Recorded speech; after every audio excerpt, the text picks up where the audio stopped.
At a Staples store in Florida, the person trusted to keep things running smoothly was secretly running a scheme of their own. The general manager, the one in charge of operations, finances, and trust, had been quietly dipping into the store's cash deposits, stealing $30,000 straight from the deposit bags. But like all inside jobs, the truth eventually unraveled. How did he pull it off? Here's what happened next. Got a GM. He just went on LOA. Okay. What does that mean? 29th, leave of absence. Okay. He basically job abandoned, but you know how those rules go. He didn't contact anybody, but then somebody got a hold of him through HR and they put him on LOA. That's so. So I get notification from our bank. And it goes through another person who works in corporate. Says, hey, we got 3 deposits outstanding. And it's from, it starts at the end of February. So I'm like 2 weeks behind on this notification. All right? I request to the store, to this GM, send me your Garda log that shows they're signed for. Garda comes, picks them up once a week. And then our weekly deposit log. So he sends that to me, and they look fine. Look like they're picked up and gone. So I'm thinking, oh, it's not our fault. Must be the Garda. They have a camera system, so I have to verify and confirm, right? So I'm watching it, and in any given week, you get 7 business days. Garda comes once a week, so you get 7 business days. So they should pick up a minimum of 7 bags. So Garda comes in. They're supposed to pick up 7 bags. He scans 6. It's clear as a day in the video. Camera right in there, right over top of you. Scans. He has to enter the amount. Does it 6 times. So he leaves with 6. We have paperwork that shows he scanned 6, not 7. So we have one missing just in that example for $920. So the suspect here is the GM. And and how long has that been going on? Yeah, it started. The first deposit missing is the date. What is it? 2/29. 2/29. Yeah, 2/29. And it's been going every week since. Yes. Well, it escalated. Obviously. Yeah. So. So in the beginning, it was 1 bag. Yeah. And then how did it escalate? It started 1 bag. Well, it was sales date 2/26. That was the first one, sales date. So we have 11 bags missing, and that's the total loss we have right now. Okay. And everything that's occurred after this, he went on LOA shortly after this because I started sticking my nose into it. Hey, send me the logs, send me this. He knew he was in big trouble. And nothing happened after 3/17? No. Okay. I started inquiring about 3/20, 3/21. And it stopped? And it completely, well, he left. Yeah. Okay, he left. And what date did he leave? His last day worked, I think, was 3/29. 3/29. But nothing happened from 3/17 we're to clean. 3/29. We're clean. Okay. Deposits picked up in the bank. Okay. The only person, let me show you the Yeah. safe so you get a little grasp here. I wish I could open it for you. We got a problem with this, so we have to get a locksmith out. So here's the safe. This is where the deposits were kept. And This where the deposit, I'm sorry. yeah. That's where they are? Yep. Okay. That's where they are. This is just your safe funds. This is where they keep all the money throughout the day, where they get changed. So they never have to go in there. It's a separate Right. deal. So at the end of the day, they get this, count it, and then put it in there? Nope. The safe fund is what you operate your business with. Okay. It's like what you put in the drawers, Right. and then you need change throughout the Right. day. That's what that is. The deposits are at the end of the night. Like tonight, when he comes in, he's gonna pull all the drawers and then subtract the $100 that we start the bank with, the drawer, and then the rest of it's our profit, the deposit. And then he seals it in a bag and they put it in there. There's a process for that. Got it. It's a 2-person process. But this was not secured like this. And it's not supposed. It's supposed to work like that, where Garda comes in, puts in a second key. Well, I found out, obviously, after the fact that you just pull up the handle and the deposits were accessible. So it wasn't secure? It wasn't secure. Was this door secure? Oh yeah, that door is always closed. Okay, so only people who have access to this door will have access to that. Yep. Key entry, and there's 5 people in the building that held a key. So that'd be the general manager, sales manager. Sales manager. He went to print marketing. So let's see, the tech soup. They don't have a sales manager right now. So it'd be the general manager, the tech soup, Mike, the MIS, and then you've got two print marketing soups that have a key. But you can eliminate almost all of them. One, and the reason is the print marketing soups never came in here during my investigation. From 226, I never even saw them come in here, and they would have no need to. They probably don't want to come in here because they get enough business over there. The tech soup He closes about every night. He's here right now, Dwayne. I can eliminate him. He never came in here. Well, no, he came in here. He closed, but he had no interest in that. Meaning, he would. The way the process works is he prepares the deposit and he leaves the money here, and then a second person comes in. This is our process, the company. Second person comes in, they verify it, so he's not stealing, right? They verify it. They put it in the bag while he's here, and they seal it, and the verifier throws it in there. Okay, so one's verifying the other, and that's the process. And then they're really consistent on it about 90% of the time. I did see a couple days where the person didn't come in and verify, and he verified his own deposit. So I already chewed him out for that. But because it kind of leaves you, you know. Yeah. Yeah, especially if there's Suspicion. money missing from it. Who do you think I'm going to talk Yeah. to? Anyway, so the thing about Dwayne, he's in here a lot, but the videos, the camera's right there, and it shows what he's doing. He's preparing deposit here. He doesn't go down there until he throws the deposit in. And Dwayne is the person that you're most suspicious of. No, Dwayne he's clear. He's clear. He's Okay. clear. He's the tech suit. The guy I'm suspicious of, it's so obvious. I'll show you a clip. Okay. The GM, he's got a drug problem. There's no question about this. Everybody, I mean, I talk to the key holders. I go, anything different going on? Anyway, that's another story. He says he's in the hospital. He's in rehab. Anyway, I don't know that for a fact, but the GM is the only one. Well, first let me explain the video. The video here, because there's so much dead time in this room, you could go 6-7 hours in a day while we're open for business. No one comes in here, door closed. All right. So for us to have to watch video for that would be Yeah, just skip forward until somebody's in here. Yeah, but you don't know. But the way it's set up, it's motion activated. So as soon as that door comes open, the video backs up maybe 2 seconds, and then it starts recording. Okay. And then you see the door open, you see the people come in. So what I saw was the GM coming in, going into that deposit.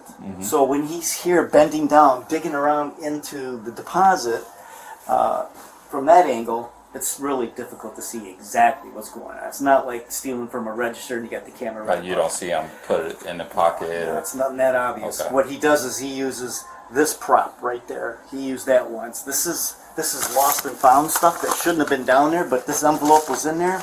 And he has no reason to really go in there unless a customer says, hey, I left my passport here and there's one in there. But this is so out of policy, it's not even funny. It's not how we handle it. But anyway, that bag was down there, and that's one of the things he messed with. And he would be down in there with the deposits, and then all of a sudden he walks out here and goes into his office with that bag and then comes back and puts it in. So also, he takes that bag with him. yeah, takes Okay. it into his office there. And does That's this the have manager. cameras? That's the manager's office. Yeah, the camera's there. But does that camera see anything? No, there's no camera in there. Oh, there's no camera in there. You're not Okay. going to see it. There is no clear concealment of the deposit bags. I'll tell you that right now. Okay. The only thing we have is kind of like a process of elimination. The person, you can't accuse somebody of stealing something if they never went in there. Right. He's the only one, and he did it time after time after time. After months of building their case, officers secured an arrest warrant for the Staples manager. He thought the storm had passed until the moment he arrived at his job.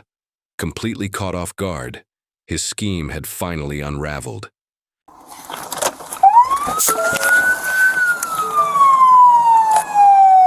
Hands. What's your name, sir? Anthony, you're under arrest. You have an arrest warrant, okay? For what, sir? Is there any guns in here? No, sir. Okay. Just stay right where you're at. That's why I'm under You're under arrest for felony charges out of the city of West Palm Beach and referenced in fraudulent. I went Nope, to that jail was for for that. that was for Palm Beach County Sheriff's Office. Yes, some charges for City of West Palm Beach. Come on out. Come on out. No. Come on out. Well, put your hands on top of the car and we'll back you down. Fresh charges for you, boss. They're new. They're new. You got arrested on the 12th. Right. For Palm Beach County. That was for schemes to defraud and using other people's property, things like that. Right. This is for something completely different. City of West Palm Beach charges. City of West Palm Beach. All right. So, would you rather take this off and I'll cuff you? Gosh. I know it sucks, dude, but I don't even know what's going this is what it is, brother. Yeah, I guess. I understand that. You got some keys on you. Yeah, I have my keys. Okay. Can I get my phone from there? Can I'll grab get your it, phone. please? I will get your phone. You want to I don't take this have off? Anything. Yeah. It'd just be easier, more comfortable if you want to take that off. It's fraud stuff. It's nothing violent. You're not, you're not What's going on? Or no? Fernando? I think he probably wants to. I'd give it a shot. It's probably worth talking to him about.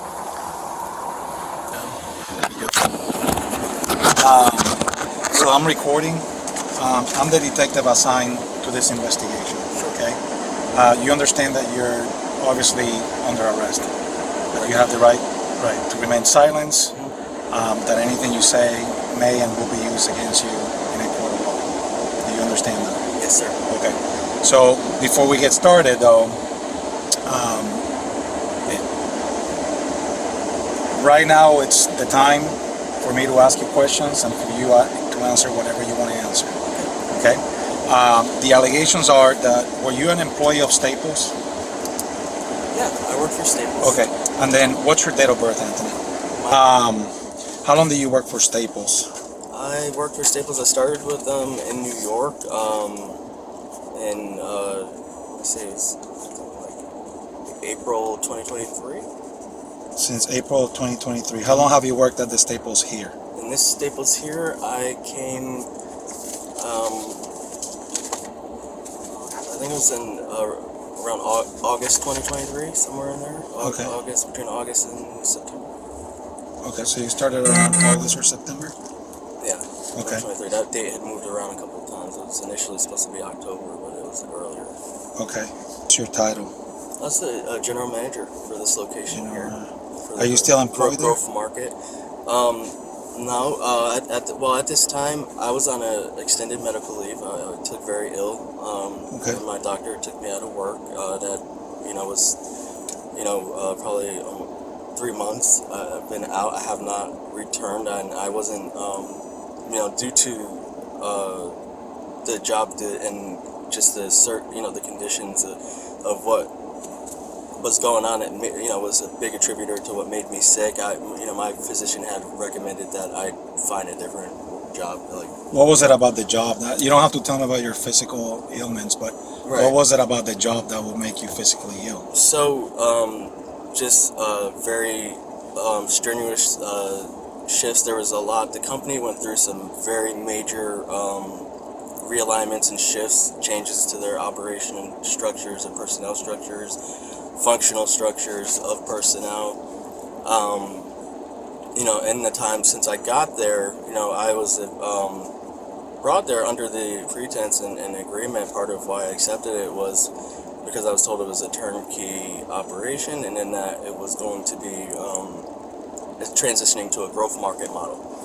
So upon going there, we started getting bombarded with very high level visits from corporate from all over the country, from the investment group, and with that, leading up to it, it would be fire drills to just make preparations, clean the store, get all things just perfect. And I mean, working open to close for days, weeks at a time for that. And then there would be the visits, and then there would be a long list of initiatives and to get obviously executed after the visit per their instructions. That would happen probably, at one point 3-4 times a month.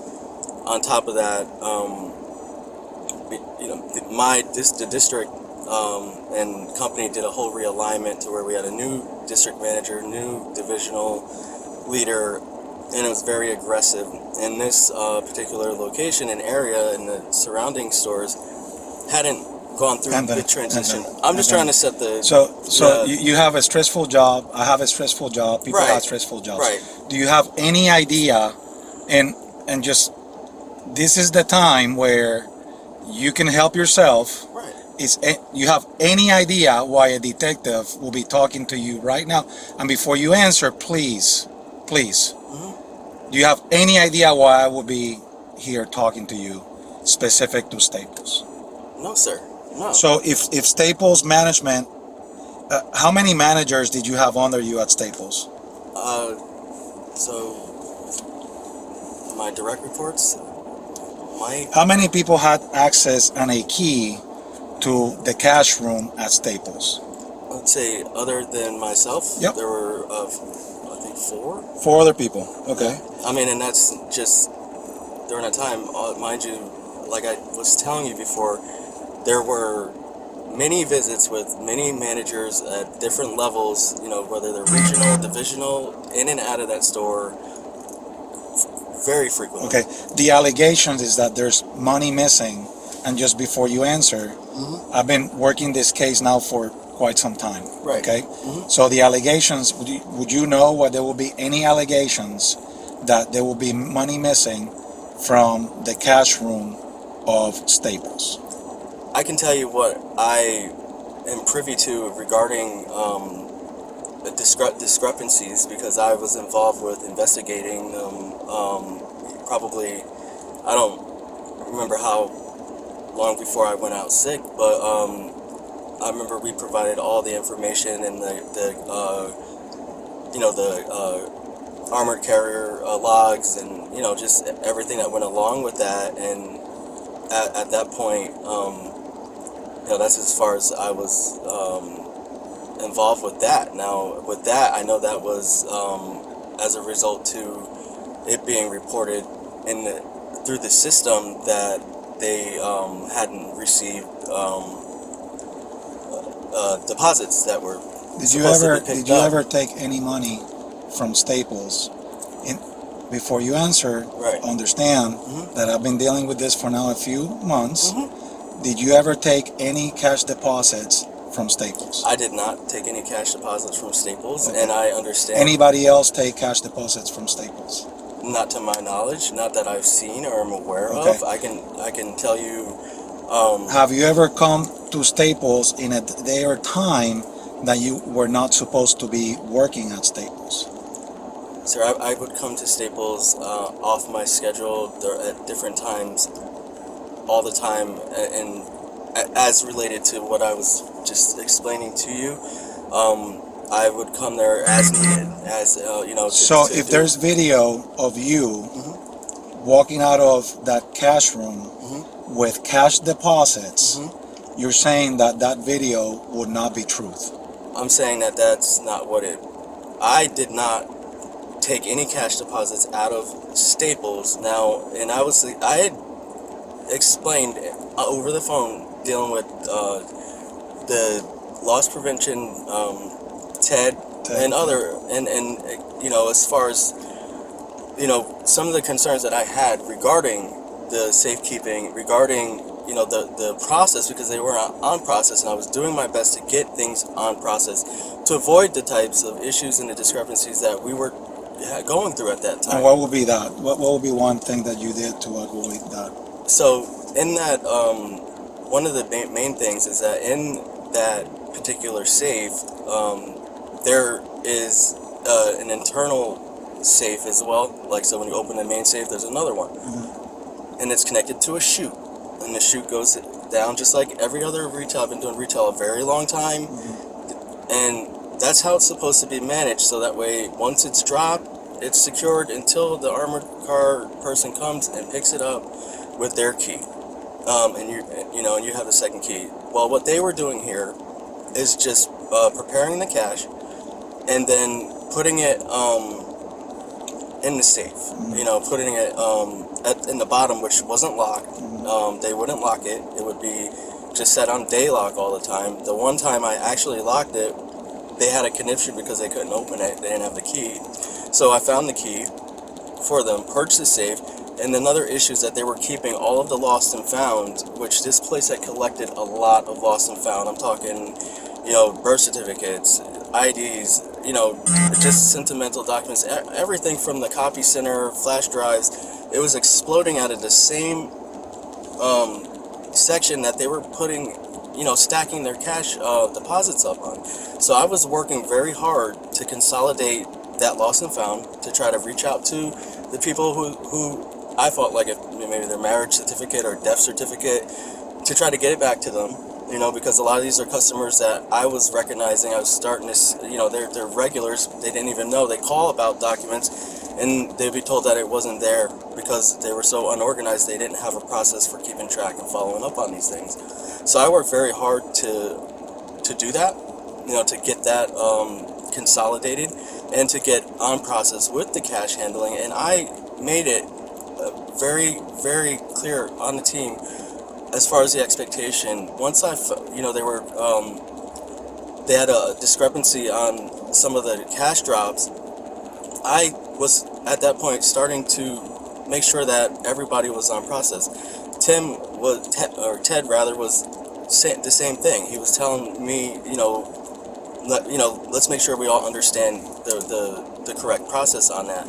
At no time, there have been times where, because of where the lost and found was situated, there were times where I have gone in there to recover a document or a belonging that belonged to a customer that left it there, and I would bring it and get it to them or mail it to them.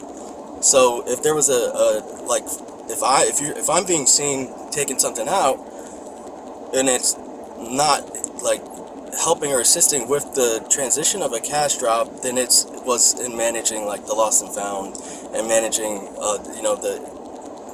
the excessive amount of liability and all of those documents in there. So you're saying that there was excessive amount of liability with the lost and found, and you're saying that there was a kind of a mess. That's my word. It's a big mess between the cash and that. For years. I mean, these things were going back to like 2013. But then you decide to merge the cash with the lost and found. No. It was already done. It was already. That's not what I was told.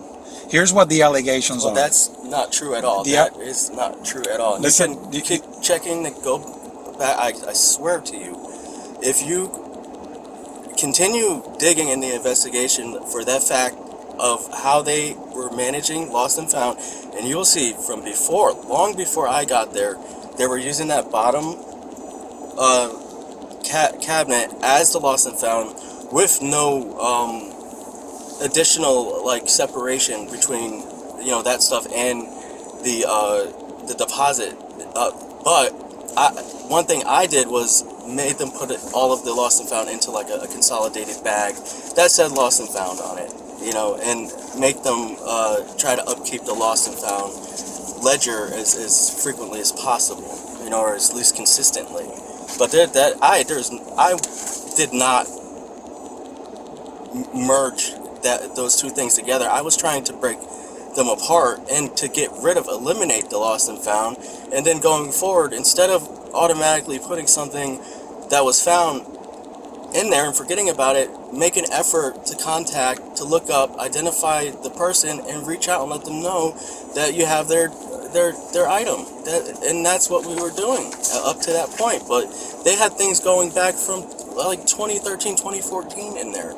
And that was the issue. And I had expressed this concern to my direct supervisor, to Ted as well. At no point did I go in there and take money out of there. I mean, I've been going through enough, and it's been hard enough. Like what's been going on. I was working open to close for months on end since I started there. No days off. And my family is out here. We weren't even able to settle into a permanent home yet. I have 7 kids. My wife. We weren't even supposed to be like that for this long. But I've been obligated to be here, which I've done in good faith. Did my job. Did everything I was asked. Gone to other locations to help. Do you want to be truthful today, or am I just going to listen to you talk?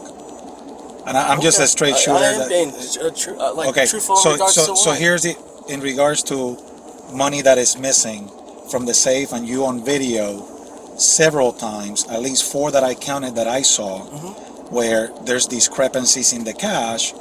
You walk into the vault, you remove the cash deposits, and you hide them, whether it's underneath a folder or underneath something else. So do you want to talk about the truth, or do you want to, because the truth will set you free.